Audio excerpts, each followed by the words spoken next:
Hey guys, what's up? Welcome back to another video. In this video, I'm giving you guys a spoiler-free review of Nicolas Cage's new movie, Pig. Pig is about a truffle hunter who lives alone in the Oregon wilderness and must return to his past in Portland in search of his beloved foraging pig after she's kidnapped. Before we get into the spoiler-free review, if you guys are new here, make sure to hit that subscribe button and turn notifications on so you don't miss any time I upload a video or I go live. But without wasting any more time, let's get right into it. How this video is going to be structured is I'm going to give you guys the good of this movie, the bad, and give you guys my final take as well as my score. So starting off with the good, I think the biggest thing that stands out in this movie is the acting. Nicolas Cage was phenomenal in this movie, but also the supporting characters, Alex Wolff and Adam Erkin. Nicolas Cage's acting definitely stands out, but Alex Wolff's acting was also phenomenal. I definitely think that Alex Wolff's performance is going to be overlooked just because Nicolas Cage's performance is so good in this movie. I think an Alex Wolff's performance is like one of the best supporting character roles of this year so far, and I think people are definitely going to overlook it, like I said before, because of Nicolas Cage's performance. But speaking about Nicolas Cage's performance, it was absolutely phenomenal. There were a few scenes where I expected a little bit more from him, but there's a lot of scenes in the movie where he 100% delivers,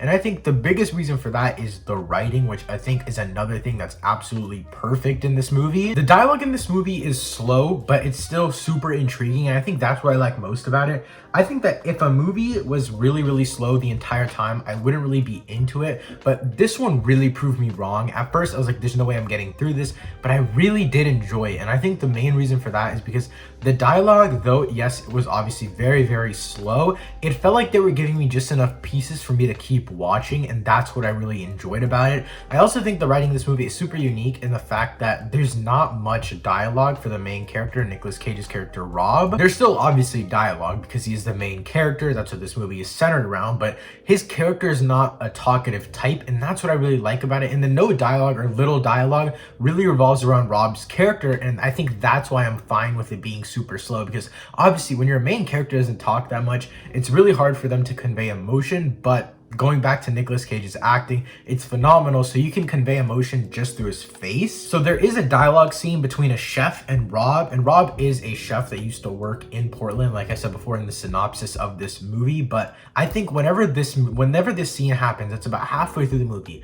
we learn so much about Rob in this one dialogue scene. It is a fairly long scene of just dialogue and acting and expressions, but it's a great one. You can see the chef slowly going into insanity. You can see Nicolas Cage's character Rob just staying calm, staying put, because he knows he's right. He knows that the chef is seeking validation from all these other people, but Nicolas Cage's character Rob has already seeked all of that and he's moved past it. So the dialogue, all the experiences, and just finding out Nicolas Cage's character's backstory throughout the entirety of this movie, slowly but surely you get to learn all of it. And I think that's what I like so much about this movie, is that though it's a slow burn, the dialogue always pays off. But moving on to the cinematography, I think cinematography in this movie is something that really carries it, especially because there's so minimal dialogue when it comes to storytelling itself. I think the cinematography, the camera work really tells the story in the majority of the scenes. There's one scene in this movie where they're literally sitting, or it's two characters, Rob and another character I won't name. They're both sitting in a bakery for the longest time. It's at least, it feels like it's 5 to 6 minutes, and they're barely talking. But through the camera work, through the camera and the switches, the angle switches, you can kind of tell what story they're trying to tell. You can tell the emotions they're trying to tell through the acting, but you can also tell a moving story through just camera work, and that's what I love so much. I also will say this movie has a fairly basic story, but it has perfect execution. Like I mentioned in the synopsis of this movie, it's just a man wanting to get back his truffle pig. That's it. That's literally the entire story. I don't think that's spoiling for you, because that's what the synopsis is. When you read a synopsis like this, you would expect the movie to be a lot more complicated, because you're like, oh, they're trying to start simple, but it gets absolutely insane. No, this is the premise, and that's what I like so much about it. It's a simple premise, it's a simple goal, but the camera work, the dialogue, the writing, the acting, everything carries and elevates it to another level. And so basically what I'm saying is the execution of this story through all of the other aspects than just a basic storyline are what make this movie so good. Now, without spoiling anything, the second half really does ramp up this movie, not in terms of just like stakes, because it's the same story the entire time, but just in terms of your feelings and emotions. It feels a lot more real. It feels a lot more human. The interaction interactions between the two main characters, that feels really real to me, and that's why I like this movie, especially in terms of how the pacing works. At times it was weird, which I'll get into later in this video, but I definitely think in the second half of this movie they kind of perfected the pacing side of things. But now I want to move on to the bad. Now there's barely any bad stuff in this movie, but the main stuff all revolves around pacing.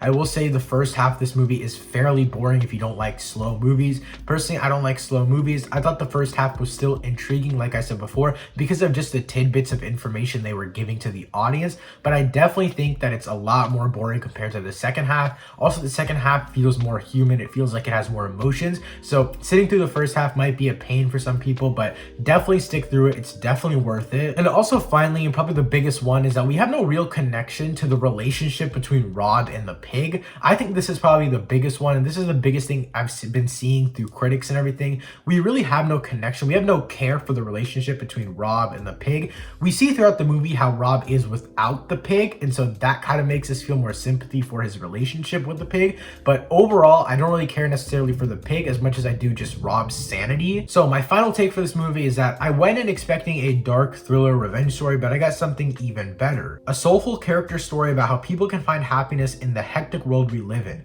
Go in with an open mind and you'll have the best experience of the year so far. Overall, I'm going to give this movie a solid 9 out of 10. I really enjoyed my time with it, and it's probably my favorite movie of the year so far. If you haven't already seen the movie, I definitely recommend checking it out, and if you have seen it, let me know what you thought of it in the comments down below. Thank you so much for watching. I'll see you next time. Peace.